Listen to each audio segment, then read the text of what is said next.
All right, thank you so much, Steph. You might notice a delay in your mail over the next couple of weeks. An entire shift at a Canada Post facility in Mississauga has been shut down after a COVID-19 outbreak. So Peel Public Health has ordered the shutdown of Shift 3 in this Toronto Exchange office, which is at the Gateway plant.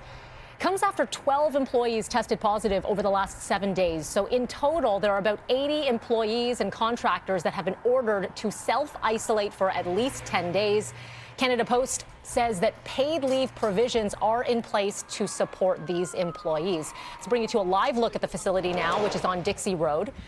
Increased safety measures will reportedly be added for workers who are still at this site. The same facility experiencing an outbreak at the beginning of the year that killed one employee, infected over 200 others.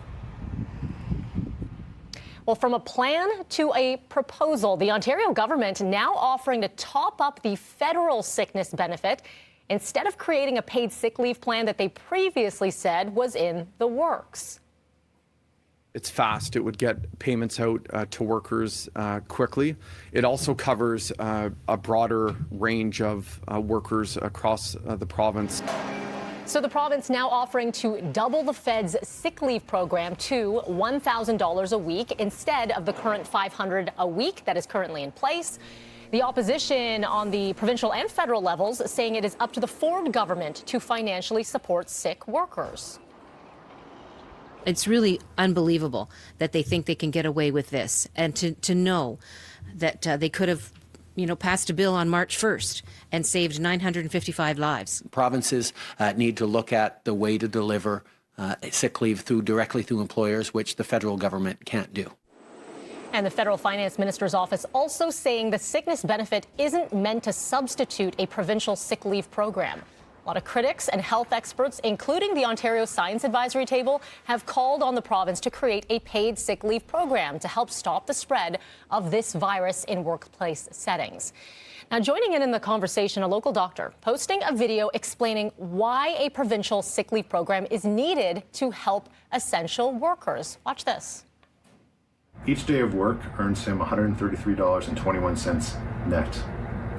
With that money, they have to cover their expenses. Their expenses include rent. So you can see that if he has to miss a day at work to get a test, to get a vaccine, or because he feels unwell, he misses out on $133.21, which could be the difference between him meeting rent and missing rent. And that is Dr. Michael Warner, who has been very outspoken during this pandemic. Now, one of the main reasons why many people are calling for a provincial sick leave plan is because payments for the federal benefit program reportedly take too long to get to workers. Now let's talk about some of the support in hospitals. More help is on the way. Prime Minister Justin Trudeau saying that the armed forces will soon be on the ground.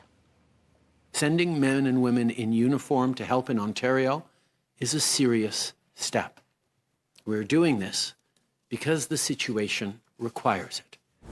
And it comes after a team of 9 healthcare workers from Newfoundland and Labrador touching down yesterday. There's the flight. The 3 doctors, 5 nurses, and 1 nurse practitioner have now been deployed to hospitals in downtown Toronto. And among those healthcare heroes, emergency physician Dr. Alison Fury, who happens to be the wife of Premier Andrew Fury.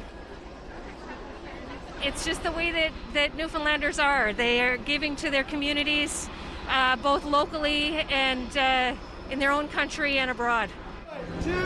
The team members start their first shifts today. They will stay in the province anywhere between 10 days to 3 weeks. It is possible that a second round of volunteers could arrive next month if needed.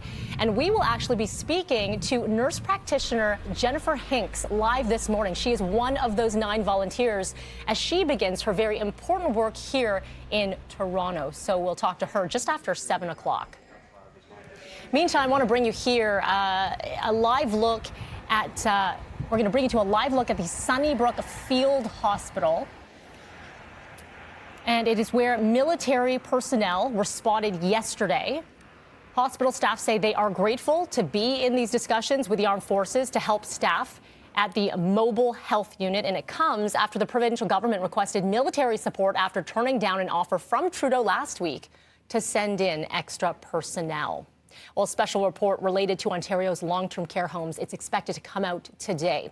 The province's Auditor General will table her review at legislature this morning. Ontario's long-term care homes, they have been absolutely devastated by COVID, particularly during the first wave.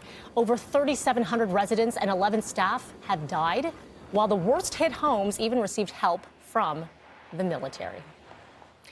Okay, your time right now is 6:09. Still to come, one of the most divisive shoes of all time is making a massive comeback. But wait, did they ever leave? We're talking about the Crocs with Mike Epple. Up next. Any bets on if he wears them?